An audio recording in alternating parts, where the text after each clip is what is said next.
Un obispo ha plasmado por escrito, en un texto publicado recientemente, una cuestión que concierne directamente al Papa. La pregunta, citada textualmente, es la siguiente. ¿Realmente tiene algo más importante que hacer que conceder este tipo de audiencias privadas?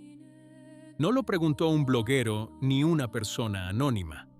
Lo hizo un obispo, y el texto en el que lo escribe es largo, reflexivo y para nada improvisado. Su nombre es Marián Eleganti y es obispo auxiliar emérito de Chur, Suiza. El texto fue publicado en inglés con el título The Decline of the Petrine Ministry. Fue publicado por Edward Pentin en la revista Per Mariam. Y hay un detalle revelador. Se publicó allí a petición expresa del propio obispo. No se trataba de una entrevista improvisada, ni de una frase sacada al margen de una conferencia. Era un texto que quería que se leyera y que pidió que se difundiera. Se trata de un hecho concreto y verificable, ocurrido el pasado 31 de julio en el Palacio Apostólico. Una audiencia privada que duró apenas unos minutos. Ese día, León XIV recibió a Patti Smith, de 80 años, cantautora, poeta y artista estadounidense. Al igual que el Papa, nació en Chicago, un hecho que se destacó especialmente. La reunión fue reseñada por Vatican News, es decir, por la comunicación oficial, y cubierta por todos los principales periódicos italianos, con fotografías y relatos de los intercambios entre ambos. No era la primera vez que sus caminos se cruzaban. El 8 de mayo, primer aniversario de su elección, Smith inauguró el pabellón de la Santa Sede en la Bienal de Venecia. Para Eleganti, lo importante no es la persona en sí, y lo deja claro. El problema radica en que es una artista que ha apoyado públicamente posturas contrarias a la doctrina de la Iglesia sobre la vida naciente. Y la canción que la hizo famosa comienza, como es bien sabido, con una declaración en la que la cantante rechaza la redención traída por Cristo. 5 días después de esa audiencia, el 5 de agosto, tuvo lugar otra escena. En la basílica, al finalizar la audiencia general, el Papa saludó al actor Matthew McConaughey y a su esposa. Aquí debemos ser precisos, porque la diferencia importa. No se trataba de una audiencia privada, sino de un saludo al final de una audiencia pública. Sin embargo, el debate se reavivó igualmente. La prensa italiana ha hablado abiertamente sobre el trato privilegiado reservado a las celebridades y sobre esa franja del Vaticano que se extiende desde la primera fila hasta la fotografía oficial. Es en este punto donde la letra de Eleganti deja de hablar de Patti Smith y empieza a hablar de otra cosa, algo mucho más importante. Él mismo resta importancia al episodio. Lo califica de encuentro inofensivo, que, según imagina, consistió principalmente en un intercambio de cortesías, sin mayor trascendencia para la Iglesia. Pero precisamente por eso, escribe, ese episodio plantea interrogantes. Y el primero es precisamente con el que comenzamos al inicio de este video. Según él, este fenómeno no comenzó con este pontificado, y este es un punto que conviene recalcar. Lo remonta a los años de Juan Pablo II y observa cómo ha ido creciendo década tras década. Los papas han intervenido cada vez más de manera informal, han concedido entrevistas espontáneas y han multiplicado sus encuentros con personalidades del mundo político, cultural y mediático. El resultado, según él, es que el Papa corre el riesgo de ser percibido por la sociedad como simplemente un miembro más del establishment internacional, y que su personalidad se convierte en la protagonista.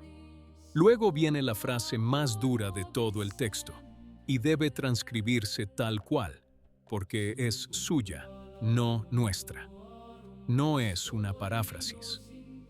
Creo que, como consecuencia, los últimos papas han perdido autoridad y capital espiritual. Los últimos papas, en plural, no solo uno, y no el actual en particular. Y aquí la discusión pasa del estilo a la doctrina.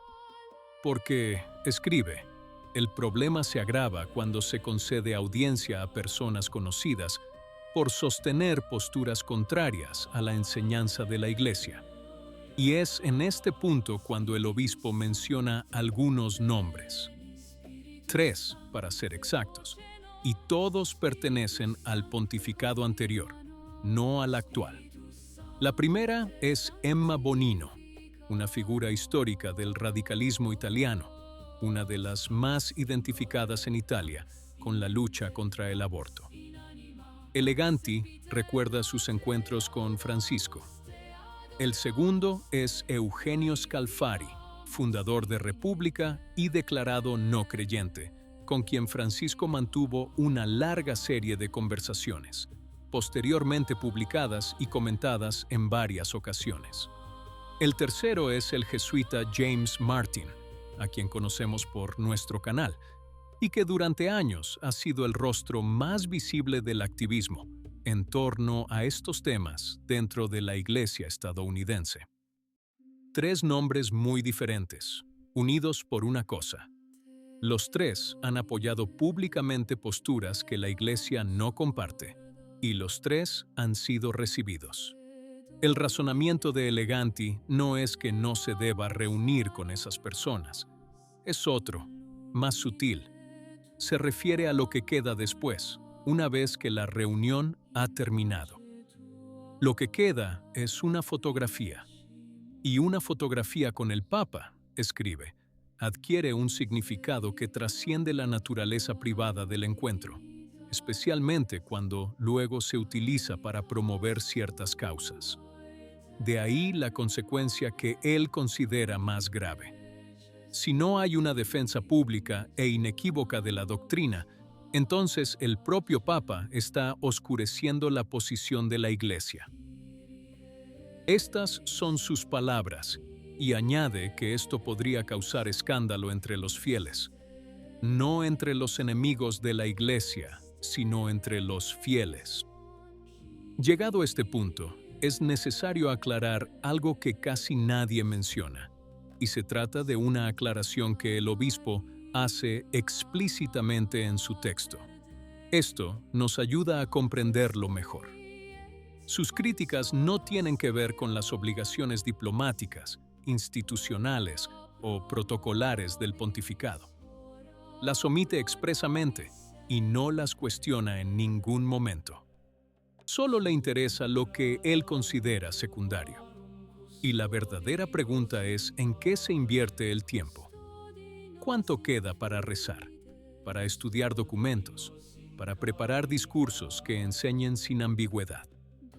A continuación, enumera las responsabilidades menos visibles, aquellas que nunca aparecen en las fotografías: dirigir la curia, coordinar los dicasterios, reunirse con los asesores del Papa y abordar los asuntos pendientes. Y utiliza una palabra precisa para describir el riesgo: activismo.